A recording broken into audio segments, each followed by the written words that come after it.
Hey, what's going on, everybody? It's your boy L to the freaking B. Yes, I've been out tonight. I've been having a great time. I've been having some fun in the festivities, drinking some beer. Yeah, it's been a great night. So, can I first start off with letting you know, and if I can keep this video composed enough for anybody entertaining to watch it, great. I'm so glad that I can cross that threshold of engagement. Because let's be honest, when drunk people, stoned people, I'm not stoned by the way, but whenever you get drunk, when you get inebriated, it's hard for people to want to watch this kind of content. People like me, we ramble. We're ramblers. You just want to get to the freaking point. So let's do that. Let's get to the point. I'm glad you're watching. So, the thing I want to knock on really quick about why I'm making this video and I hope this encourages people to change like their pursuits about life. Because God knows that I needed this. I really need this. So many times, you all watching this, and me, I know for sure, are busy trying to make your future up in here. And in here can be a lot of BS. That's what you gotta realize. All of your expectations, your anticipations, and whatever you think the world's gonna bring to you, you don't know shit. How many times has the quotes that you've read in your life echoed exactly what I'm talking about? The best laid plans of mice and men go awry. Or whatever the fucking, whatever that is. Go awry. I think that's what this quote is. And what's another quote? All the time men are making plans and God is laughing. I'm making this quotes up. I'm sure these are not exact. But you know exactly what I'm talking about. You probably heard something similar to this. This is because whatever you're envisioning in here and expecting to display itself out here ain't always fucking correct. I have been blown away today. That is the only reason why I'm making this video. I wouldn't even do a video like this, but I need to just for my own sanity and sanctity that I'm so fucking wrong. Why do you even listen to me? Hopefully it's to inspire some kind of pursuit in your life and then you autocorrect it. Because obviously I'm saying I'm telling you what I envision has been 180. And if I'm educating or giving you advice or you're taking it as advice, maybe you need to think it might be 180 for you. Maybe it's not always 180. Maybe there's variations of 180. The universe works in mysterious ways.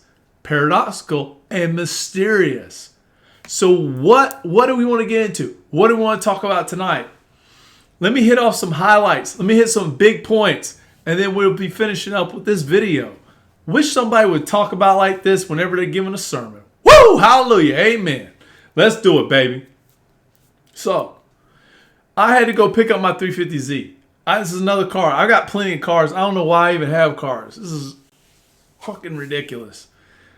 I got to leverage all of the assets I have. I got to just get rid of stuff that I don't even need. But I don't want to digress. So I've got this car. I got 350Z. And it had some car accidental trouble. I'm trying to get some closure on getting this thing fixed from somebody that wrecked it. It got fixed, and here's my anticipation. This is what I'm going off of. First of all, I had to contact the Uber driver to take me over there. If you haven't spent time with your Uber driver, asking them how their day's going, how their life's going, something that engages them to want to give you a response, you need to do it. You need to do it.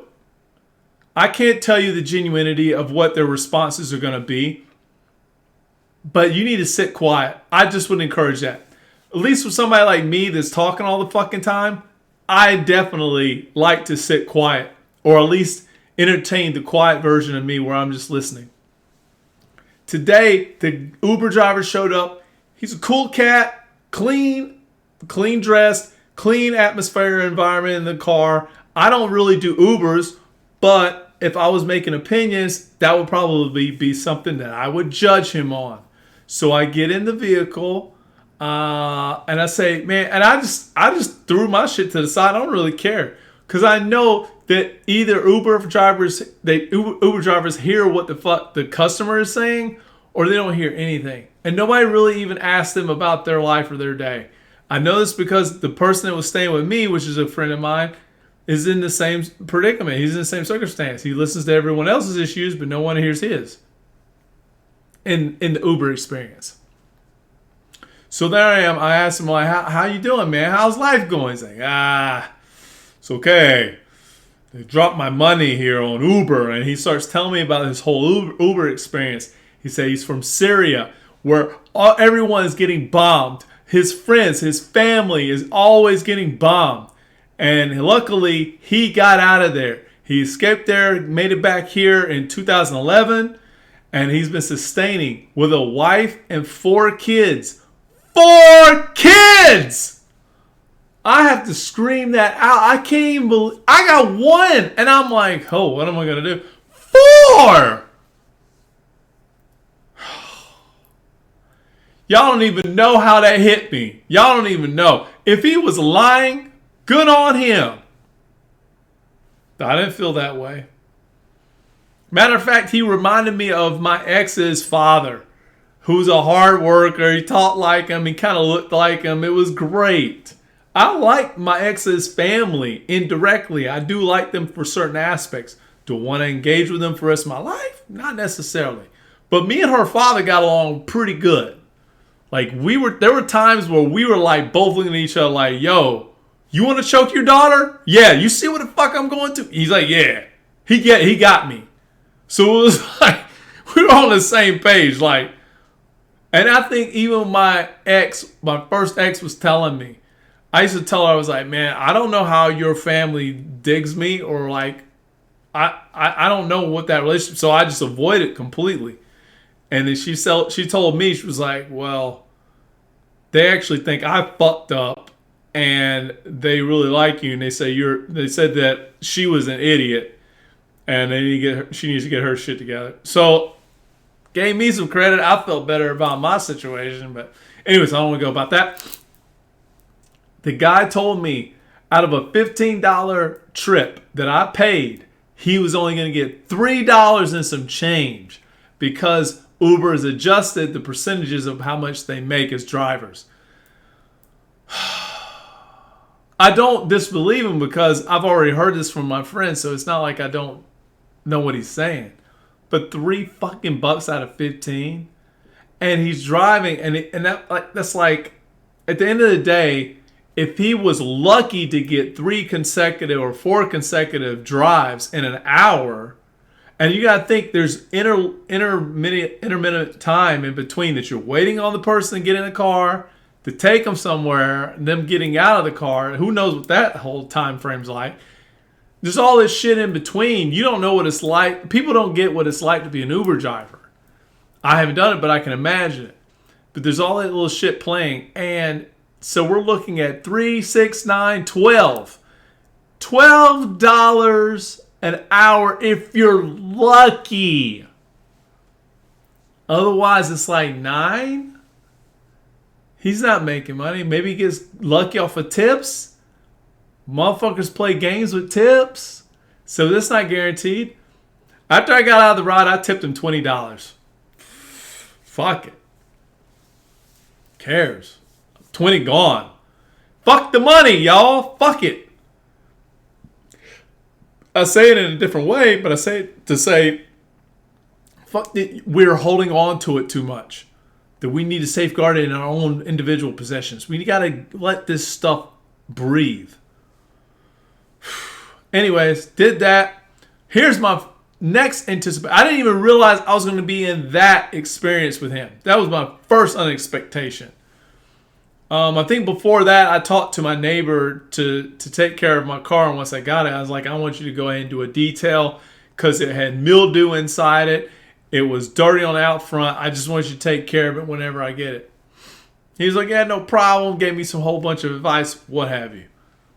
When I get to this place, they have already fixed the problems that I have. Thank you for that. Not only did they fix the problems, there was mildew in my car, like because of this wreck. They cleaned the mildew. When they drove my car out for me to get inside it, I looked at it in wonder. Because I put my car in clean in the garage and it got fucked up. And it had previous injuries. Let's be honest, y'all. I had previous injuries.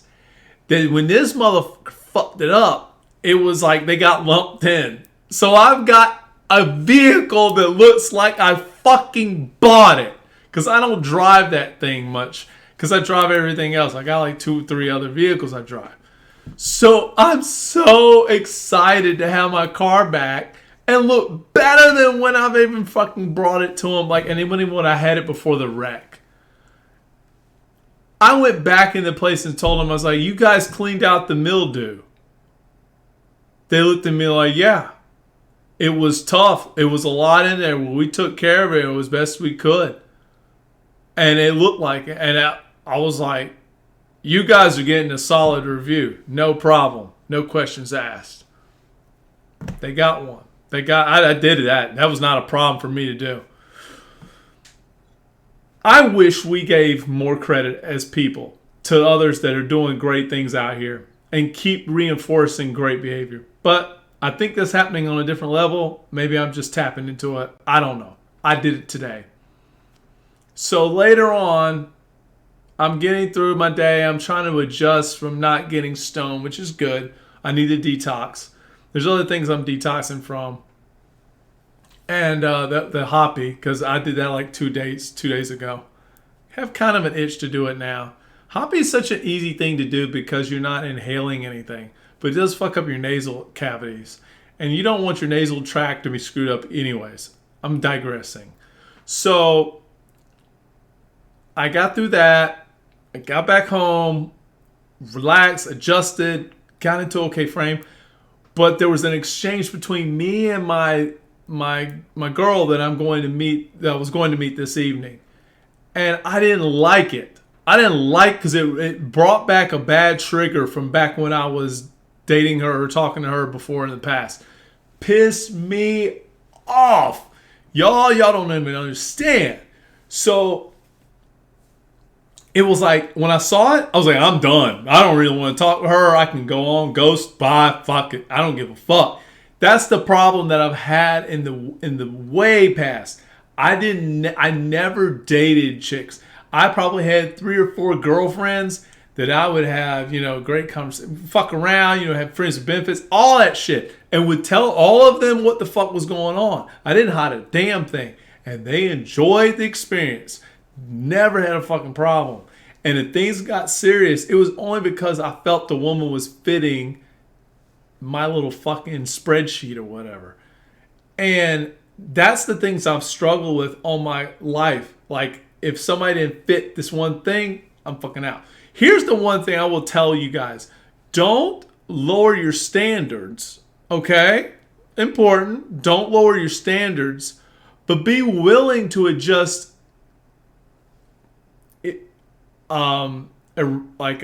irrational ones or silly ones. Be ready to adjust the stupid opinions or thoughts or beliefs, whatever it is that you are grading these other people on. Be willing to adjust that. I would encourage and urge people to do something with that. What I am trying to do, though, and respecting because I almost dusted this girl tonight. I mean, you guys know I was done instantly because I brought out, like, my mind has a record of things. It just does that. I can't help it. It snaps and records like a photographic memory.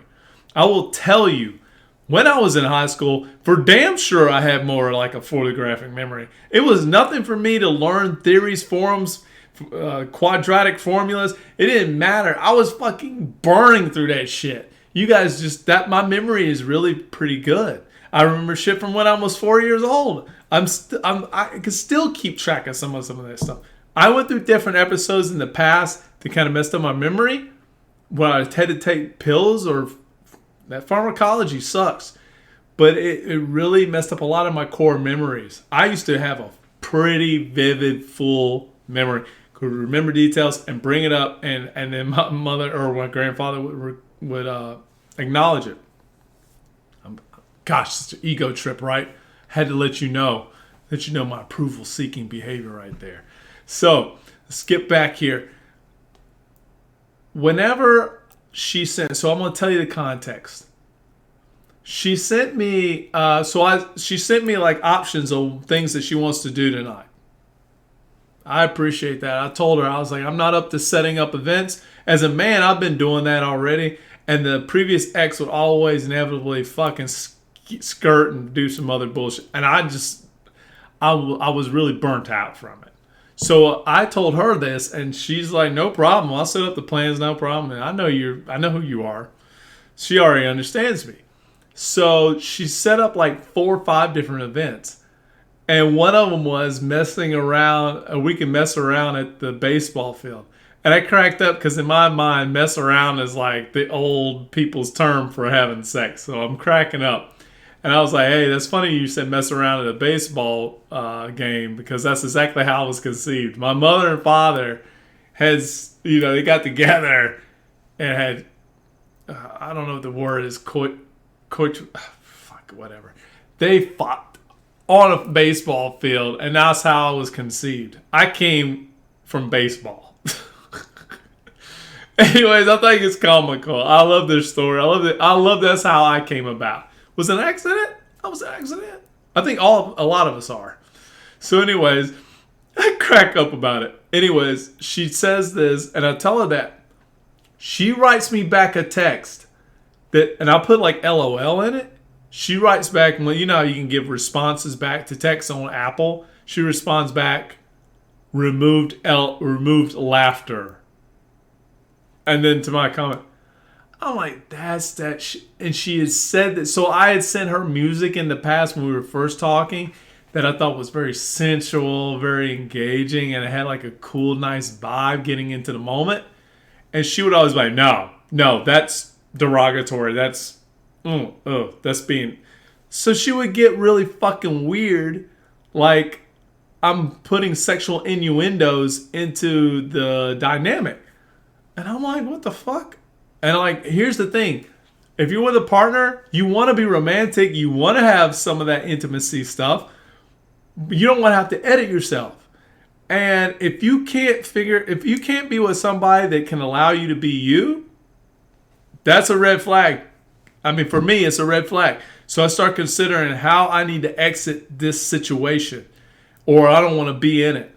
And so I'm busy in my mind, and this is the reason why I'm telling you this, because when she sent that, like, remove laughter, and I was like, look, I know what you meant, but, I'm telling you because that really did happen. Now, so what am I getting with this? I wrote that, and she put, ha, ha, ha, she was okay. All right? I'm going to get to the point of what I'm making with this. So then let's fast forward to when I was actually with her. I'm talking with her. We're talking about different things, about our lives and stuff. And I inevitably get to this point where I bring up that text. I'm like, hey, I fucking slammed it on her. And this is the point I want to bring up to you guys that are watching this right now. I slammed it on her like this. I said, look. I was like, I sent you this message earlier about the fool around at the baseball game.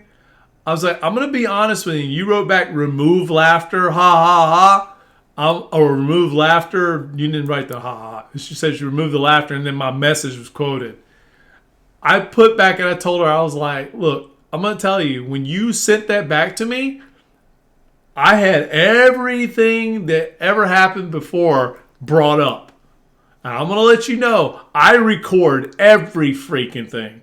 I don't know how not to, but you need to know that when you sent that, I immediately started thinking about the past experiences where I sent you a song and you started giving me grief about that. And she was like, oh, man, She understood completely where I was coming from. And I was like, so anything you need to, and I told her, I was like, you need to not misinterpret what I'm saying. Please don't. And it's okay if it happens. But I'm letting you know that if you try to check me on that, I'm recalling everything. And that is in my mind, and I will make decisions based off of it. Like that was a big trick. But it also let her know that I'm aware. I definitely know how she, I told her, I was like, I know how you think. I'm an empath. I already gauged it even before I sent the message. I was like, well, hope she gets it. Hope she's on the same page. Nope. But she did understand what I said as a message. This is a clear difference between somebody who is not able to get you or wants to get you or relate or understand, whatever you want to call it, and somebody that does. Like, she totally understood and got where I was at, and she almost like she passed that by like it was nothing. She also shared some personal stuff with me about her health. I appreciated that. I shared with her my own personal stuff, but she is living up to what I've told you all about.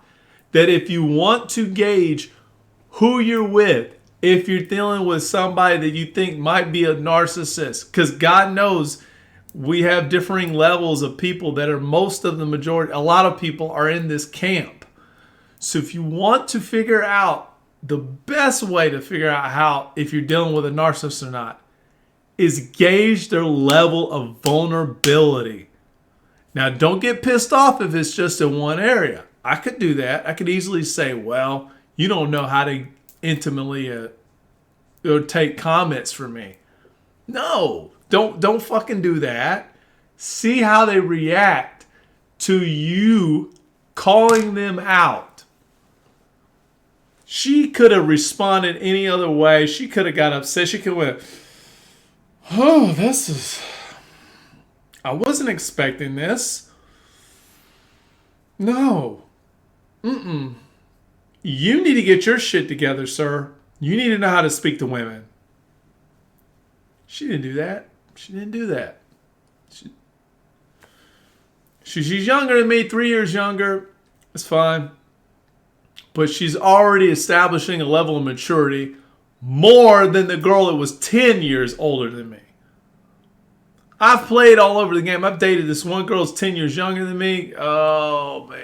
She has some maturity to her, but I didn't respect her way of parenting. And that's fine. I mean, I just thought that was a clear marker. As a man, you want to assert your dominance in certain situations, and you can't do that if you're trying to respect too much of the mother's parenting. That's just my opinion. And best to leave it alone. That's why I think a lot of single mothers end up being single for the longest. But me and her, we're talking about like making it an official thing. That one girl, and she's gorgeous, y'all. Like, I can't tell you, like, she's a Russian cutie. And her sisters are so freaking, she hit me up on Facebook not long ago, and then her sisters are like even more hot, in my opinion. I'm like, damn. Like, all of you girls from Russia are fucking hot. Jeez. Drives me insane. But she was a dope fucking girl. I'm going to be honest. She was super fucking dope. Very low key. Very chill. Maybe has some baggage. Don't know. Didn't get that far. But I knew I couldn't deal with the parenting thing. Bye. C'est la vie. And we got together. I mean, we had sexual experiences. So, dope girl. Just couldn't respect that level. Guys, I'm speaking specifically to dudes. Don't be hung up on the booty. Don't do that. Don't do it. Don't let this guy dictate this guy. Not wise. Fuck you up. Sometimes he doesn't know what he's doing. Men are very attracted to this physical domain of engagement. We get lost in that. Anyways, I digress. I had that episode with my lady tonight, and there were so many good intimate moments. We kissed a little bit right there in the venue. I didn't engage. She pulled it in. She wanted to come in. I'm like, ooh, okay, this is... I like aggressive women. Aggressive women really let you know as a man where you stand. And then so we had our great, kissing. We get back into other stuff. We having talks. We have a conversation. It was great. It was good time. So she brought me ice cream. She always brings me food, which is really nice. Homemade. Oh, she's the best baker. If you want to know my soul food spot, or you want to know what is my love language, my love language has to be that somebody that does something similar to what my mother did. And she does it. She does it. She has similarities like with her baking. She's so particular and intent with what she's trying to make and bake that it comes through in quality and taste. And I really do appreciate what she does. So then there's that. Okay, so then in the evening, me and her make out in the street. Everybody's like looking at us with their lights. Everything's just coming in, and we're just having a good moment. We didn't care. It's good. It's good. Everybody's vibing off of that. Get done. I get home. I switch out and get in my 350Z, and I tell her, I'm like, look, I'm thinking about going all the way back to my other house and seeing how my tenant left the place after you left. Because he's gone now. I get back to the other home to look in there. And oh my gosh, he did an amazing job of what he left behind. He could have wrecked this place. I mean, there's so much he could have not done well. I'm so appreciative of having him stay there. There's some little things here and there. As a landlord, you're going to have things that are not quite right after somebody leaves. I'm very aware of this. This is very commonplace for me. So I just don't want it completely fucked up. I had some flooring that was a little messed up. I'm like, I'll get around that. It's wear and tear. And when I looked at what he did and like what was left, he could have totally messed up a lot worse. My expectations was that it was worse or it was going to be bad while I got there tonight. And it wasn't. It wasn't. So folks, the message and lesson tonight is to say, fuck your expectations and your beliefs and your thoughts of what you think's going to happen. You don't know shit. I'm coming straight to you telling you that right now. Because I didn't know. And I've learned a lot just in one day. I'm always learning.